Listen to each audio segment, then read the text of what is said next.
My name is Julie, and this is the story of how my life was turned upside down, not once, but twice. I guess I should start from the beginning. I was born to loving parents, Larry and Joanna David, in a small suburban town. My dad was a journalist, and my mom worked as a nurse. We weren't rich, but we were happy.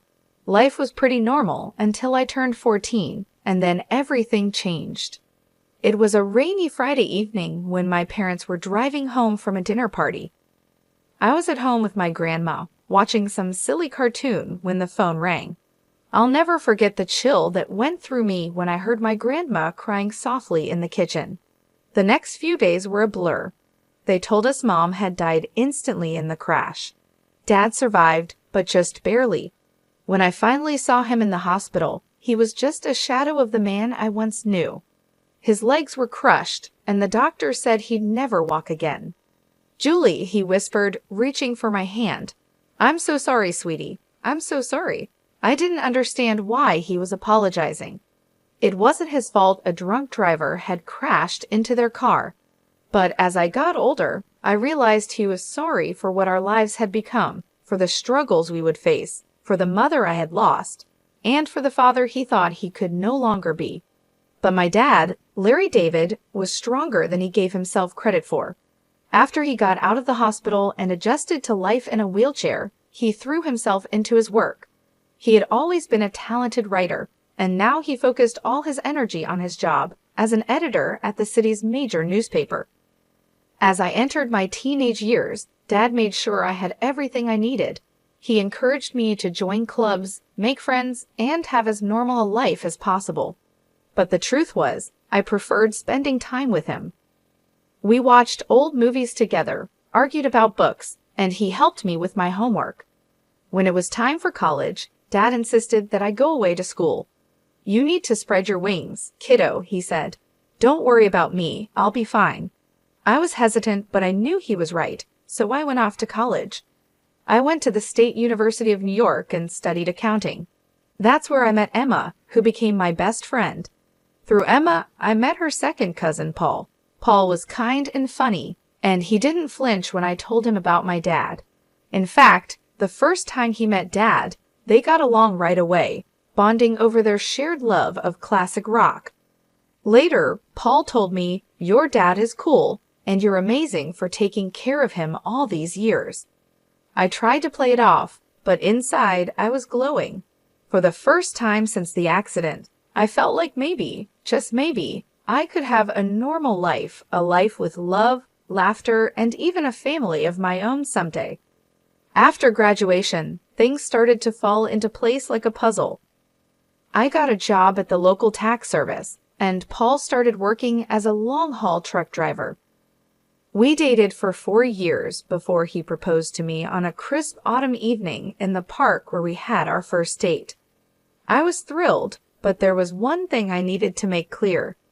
"Yes, Paul, but I can't leave my dad. He needs me." Paul smiled wide and said, "I wouldn't have it any other way. We'll all live together. Your dad's apartment is big enough for the 3 of us, right?" The wedding was small but beautiful. Dad insisted on wheeling himself down the aisle to give me away. There wasn't a dry eye in the place. As I stood there, holding Paul's hand, I felt like I was living a fairy tale. But every fairy tale has its villains, and mine came in the form of my mother-in-law, Maria, and my sister-in-law, Olivia. From the moment I met them, I could tell they didn't approve of me. "So your father is handicapped?" Maria asked during our first meeting, wrinkling her nose like she smelled something bad. "He's disabled," I corrected, trying to stay calm. "But he works as an editor." "How nice," she interrupted, clearly not interested. Then she turned to Paul and asked, "Are you sure about this? There are so many nice girls from good families." I felt my face flush with anger and embarrassment, but Paul immediately defended me. "Mom, Julie is from a good family. Her dad's disability doesn't change that. I love her, and that's all that matters." That shut Maria up, but I could still see the disapproval in her eyes. Olivia, following her mother's lead, was just as cold towards me after the wedding. True to his word, Paul moved in with Dad and me, and our life settled into a comfortable routine. I'd go to work at the tax office, while Paul was on the road for days at a time. When he was home, we'd all have dinner together. But whenever Maria and Olivia visited, the atmosphere in our home changed. They acted like they owned the place, barely acknowledging Dad's presence. Once, I overheard Maria whispering to Olivia, "It's a shame. Paul could have done so much better. Now he's stuck with this girl and her crippled father. What if they have children? Can you imagine the genes?" I was furious, but I kept quiet for Paul's sake. I tried to keep the peace, but it was getting harder and harder. One evening, after a particularly tense visit from Maria and Olivia, I broke down in tears. Paul found me in our bedroom, crying. Hey, he said, pulling me into his arms. "What's wrong?" "Your mom and sister," I sobbed. "They hate me. They think I'm not good enough for you because of Dad." Paul's face hardened. "That's ridiculous. You and your dad are my family now. If they can't accept that, it's their problem, not ours." His words comforted me, but I couldn't shake the feeling that this was just the beginning of our troubles with Maria and Olivia. As the months went by, Paul's trucking business began to grow. He was always on the road, traveling across the country in his big rig. I missed him terribly when he was gone, but I focused on my work at the tax office and spent my evenings keeping Dad company. One crisp autumn evening, as I was helping Dad into bed, Paul called. His voice crackled with excitement over the phone. "Julie, I've been thinking," he said. "How would you feel about buying a townhouse? It would be easier for your dad to move around in a wheelchair. He could spend more time outside. Plus, you could have a garden, something to keep you busy when I'm on the road." The more he talked, the more I liked the idea. I glanced at Dad, who was pretending not to eavesdrop. "What do you think, Dad?" I asked, putting the phone on speaker. Dad's eyes lit up. "A garden would be nice," he admitted, "and it would be easier to get outside." That settled it. Over the next few weeks, we threw ourselves into house hunting. We finally found the perfect place, a spacious townhouse with wide doorways, a roll-in shower for Dad, and a beautiful backyard. Taking out a mortgage was scary, but with Paul's income, mine, and the rent from Dad's old apartment, we managed to make it work. We moved in on a sunny Sunday in spring, and I'll never forget the look on Dad's face as he wheeled himself out onto our new patio. "This is perfect, sweetie," he said, his eyes misty. "Thank you." We spent the next few months settling in and making the place our own. I planted a small vegetable garden, and Dad would sit outside for hours, enjoying the sunshine and fresh air. It was peaceful, almost perfect. Then we decided to have a housewarming party. We invited friends, colleagues, and yes, even Maria and Olivia. The party was in full swing when they showed up, fashionably late as usual. They walked in, looking around with barely hidden envy. As we walked through the house, I could see Maria thinking about something. When we reached the master bedroom, she turned to me with a sly smile. "You know, Julie," she said quietly, "this would be perfect for Paul and me. Why don't you send your father to a nursing home? Then I could move in here." I felt like I'd been slapped. "Excuse me," I managed to say. "Oh, don't look so shocked," Maria continued. "Your father isn't well. He's not a whole person anymore, is he? He doesn't need all this luxury. A nursing home would be more than enough for someone in his condition." Before I could respond, Maria marched out to the patio where Dad was talking with some guests. To my horror, she grabbed the handles of his wheelchair and started pushing him toward the driveway. "Maria!" I shouted, running after her. "What are you doing?" "If he won't go to a nursing home, he can stay outside," she sneered. "That's what you wanted, isn't it? For him to be outdoors?" I was shaking with rage and disbelief. Thankfully, Paul heard the commotion and came running. His face turned red with anger when he saw what his mother was doing. "Mom," he yelled, "what the hell are you doing? Let go of Larry's chair right now." Maria looked shocked by Paul's tone. But honey, I was just. I don't want to hear it, Paul cut her off. You and Olivia need to leave now. After they left, Paul apologized over and over to Dad and me. I'm so sorry, he said, his voice breaking. I had no idea she would do that. I'm just so sorry. Dad reached out and patted Paul's hand. It's not your fault, son, he said gently. Some people just can't understand. Life settled into a new routine after that incident. Maria and Olivia kept their distance, which was fine with me. Paul focused on his work, taking on more long-haul routes to help pay for our new home. I split my time between my job at the tax office, taking care of our home, and looking after Dad. 4 years passed quickly. Our life became comfortable and predictable. Paul was on the road most of the time, but when he was home, our little family was happy. Dad's health was stable, and he seemed content, spending his days in the garden or working on his editing from home. Then came the call that shattered my world. I was at work when my phone rang. A man's unfamiliar voice greeted me, Mrs. Walker, this is Officer Andrew from the Highway Patrol. My heart sank. Yes, I barely managed to say. I'm sorry to inform you that your husband, Paul Walker, has been in a serious accident. The rest of the conversation was a blur. Words like head-on collision and didn't make it floated around me, but I couldn't understand them. It wasn't until I heard myself thanking the officer and hanging up that the reality began to hit me. Paul was gone. The next week was a fog of grief and disbelief. I went through the motions of planning the funeral like a robot, barely understanding what was happening. The day before the funeral, I gathered my courage and called Maria. I thought she deserved to hear about her son's death from me, not from a newspaper obituary. Hello, Maria's sharp voice answered. Maria, it's Julie, I said, my voice trembling. It's about Paul. He's gone. There was an accident. There was silence on the other end of the line, and then, to my shock, Maria's voice came back, dripping with anger. This is your fault, she hissed. You made him work so hard, driving that truck to pay for your fancy house. You killed my son. I was stunned. Maria, that's not, save it, she snapped. I expect you to give him the best funeral money can buy, but don't expect a penny from us.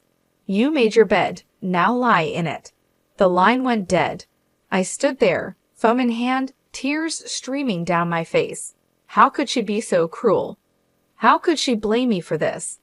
The day of Paul's funeral was gray and rainy, matching my mood perfectly. The church was full. Paul was well liked in the community, and it seemed like half the town had come to pay their respects. After the service, as people passed by to offer their condolences, I noticed that Paul's mother and sister were nowhere to be seen. They hadn't even bothered to show up for their own son and brother's funeral. Dad reached out and squeezed my hand. It's their loss, sweetie. We're family, and we'll get through this together. As we pulled into our driveway, something seemed off. The lights were on in the house, which was strange because I was sure I had turned everything off before we left. Did you leave any lights on, Dad? I asked, frowning. He shook his head. No, I don't think so. As we got closer, I noticed movement inside the house. My heart started pounding. Were we being robbed on the day of Paul's funeral? I quickly helped Dad out of the car and into his wheelchair, my mind racing. Should I call the police? But as we approached the front door, I heard familiar voices inside. A chill ran down my spine as I recognized them. I pushed open the door to find Maria and Olivia in our living room, surrounded by boxes and pieces of furniture. What the hell is going on here? I demanded, my grief momentarily forgotten in the face of this outrageous intrusion. Maria turned to me, her face a mask of fake sympathy. Oh, Julie dear, we're just helping you pack up. After all, you can't possibly afford to keep this place now that Paul is gone. I was speechless.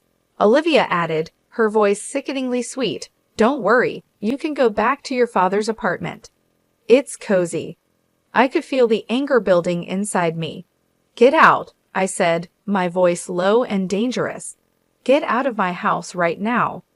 Maria had the nerve to look offended. This house belongs to us now. All of Paul's property does. We're his family after all. Like hell you are, I exploded. Where were you today? At his funeral? Oh, that's right, you couldn't be bothered to show up.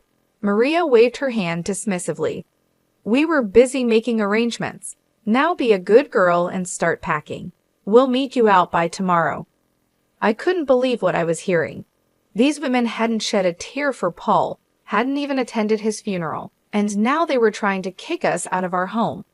I'm calling the police, I said, pulling out my phone.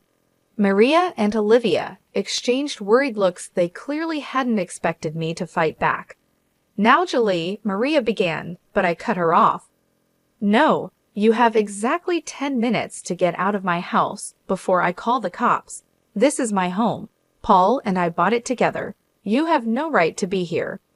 Maybe it was the steel in my voice or the fire in my eyes, but Maria and Olivia finally realized they had gone too far.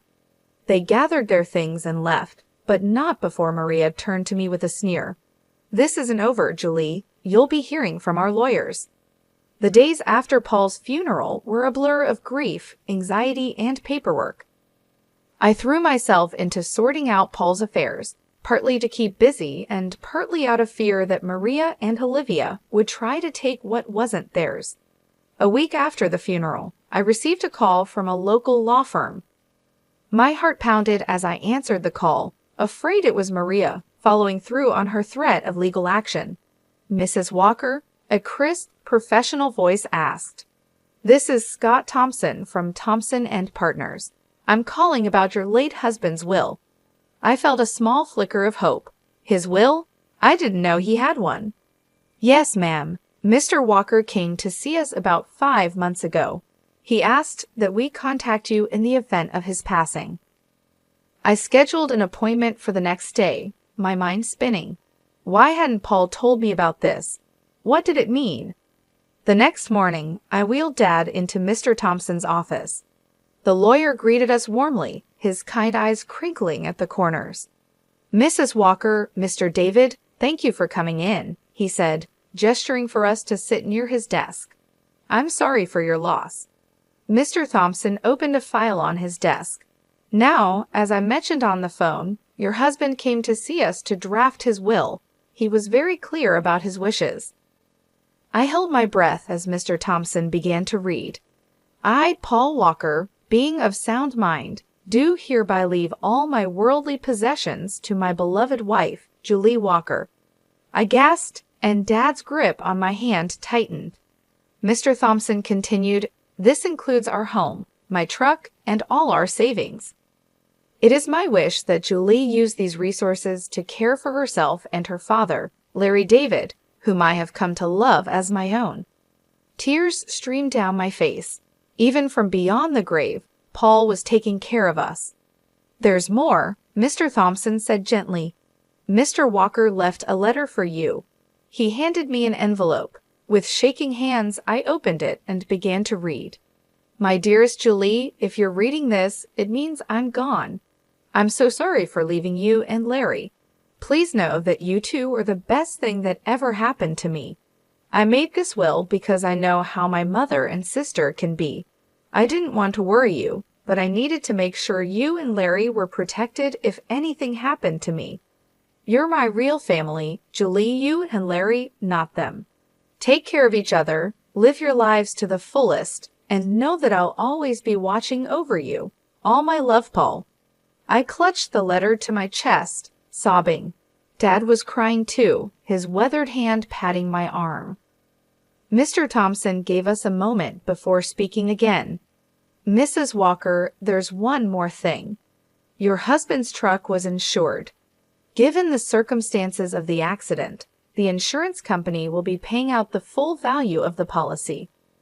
I looked up, sniffling, and asked, What does that mean? Mr. Thompson gave me a small smile and said, It means you'll be receiving a large sum of money, enough to pay off your mortgage and more. As we left the lawyer's office, I felt like a weight had been lifted from my shoulders. We were going to be okay. Paul had made sure of it. As we pulled into our driveway, I noticed a familiar car parked on the street. My heart sank as I recognized Maria's sleek sedan. "Oh no," I muttered, "what now?" Sure enough, Maria and Olivia were waiting on our front porch. But this time, I wasn't afraid. I had Paul's letter in my pocket and the strength of his love in my heart. "Julie," Maria began as we approached, her voice sickly sweet, "we need to talk about Paul's estate." I stood tall, looking her straight in the eye. "No, Maria, we don't. Paul left everything to me. It's all legal and official. And do you want to know why?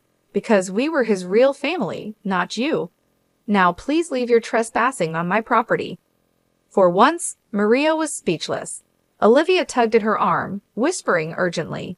With one last venomous glare, they got in their car and drove away. The weeks after our meeting with the lawyer were busy. I threw myself into settling Paul's affairs, grateful for the distraction from my grief. The insurance payout came through, and just as Mr. Thompson had said, it was enough to pay off our mortgage with plenty left over. One afternoon, as I was going through Paul's desk, I found a small notebook. Curious, I opened it and saw pages filled with his messy handwriting. It was a journal of sorts, full of his thoughts and plans for our future. Thinking about starting a college fund for our future kids, one entry read, "Want to make sure they have the best start in life." My heart clenched. We had talked about having children someday, but had decided to wait until we were more financially stable. Now, reading Paul's private hopes and dreams, I felt a fresh wave of grief wash over me. "Oh, Paul," I whispered, holding the notebook close, "we had so many plans." That night, I tossed and turned, unable to sleep. My mind kept drifting to the journal, to the future we'd never have. When I finally drifted off, I dreamed of Paul. He was smiling, holding out his hand to me. "It's okay, Julie," he said in my dream. "Everything's going to be all right." I woke up the next morning feeling different. I couldn't quite figure out what it was, but something had changed. As I got ready for work, a wave of nausea hit me, and I barely made it to the bathroom in time. The morning sickness didn't go away in the days that followed. At first, I thought it was just stress and grief, but a small voice in the back of my mind suggested something else. After a week of this, I found myself in the pharmacy, staring at pregnancy tests. With trembling hands, I bought one and hurried home. The 5 minutes I waited for the result felt like the longest of my life. When I finally looked at the test, there were 2 clear blue lines. I sank to the bathroom floor, overwhelmed by a mix of emotions: joy, fear, grief, and hope all swirling together. "Julie," Dad's voice came through the door. "Everything okay in there?" I opened the door, tears streaming down my face. Dad's expression changed from concern to alarm. "What's wrong, sweetie?" he asked. I held up the test, my hand shaking. "I'm pregnant, Dad." I fell into his arms, sobbing. He held me, stroking my hair like he used to when I was a little girl. "It's okay," he murmured. "It's going to be okay. You're not alone, Julie. And this baby is a gift, a piece of Paul that will live on." His words hit me deeply. This baby was a part of Paul, a continuation of our love. Suddenly, the fear began to fade, replaced by a strong determination. "You're right," I said, wiping my eyes. "This baby is a gift, and we're going to be okay." Dad smiled, his eyes crinkling at the corners. "That's my girl. Now let's get you something to eat. You're eating for 2 now, after all." As we headed to the kitchen, I felt a sense of hope growing inside me. The road ahead would be challenging, but with my father by my side and Paul's child growing inside me, I knew we could face anything. As my belly grew with our child, I found strength I never knew I had. Dad was my rock, always there with a kind word or a helping hand. We settled into a new routine, just the 2 of us, eagerly awaiting the arrival of the newest member of our little family. One sunny afternoon, As I was tending to the garden Dad and I had planted together, I heard a car pull up. My heart sank as I recognized Maria's sedan. What could they possibly want now? I walked to the front of the house, one hand instinctively resting on my swollen belly. Maria and Olivia stood on our porch, looking both comfortable and slightly desperate. "Julie," Maria began, her voice missing its usual sharpness, "we need to talk to you." I raised an eyebrow, but said nothing, waiting for her to continue. Olivia spoke up, her eyes darting around nervously. "We've hit some hard times. We were wondering if we could stay in your father's old apartment just until we get back on our feet." I couldn't believe what I was hearing. After everything they had put us through, they had the nerve to ask for more. "I'm sorry," I said, my voice firm but calm. "That's not possible. I don't want to communicate with you anymore." Maria's eyes narrowed as they noticed my pregnant belly. Her face twisted with shock and disgust. "You're pregnant?" she spat. "Already? You little prostitute. I can't believe you've already found a new man. Paul's body isn't even cold in the ground." I felt a surge of anger, but I pushed it down. I didn't bother explaining that it was Paul's child. I didn't want my baby to have such a grandmother and aunt.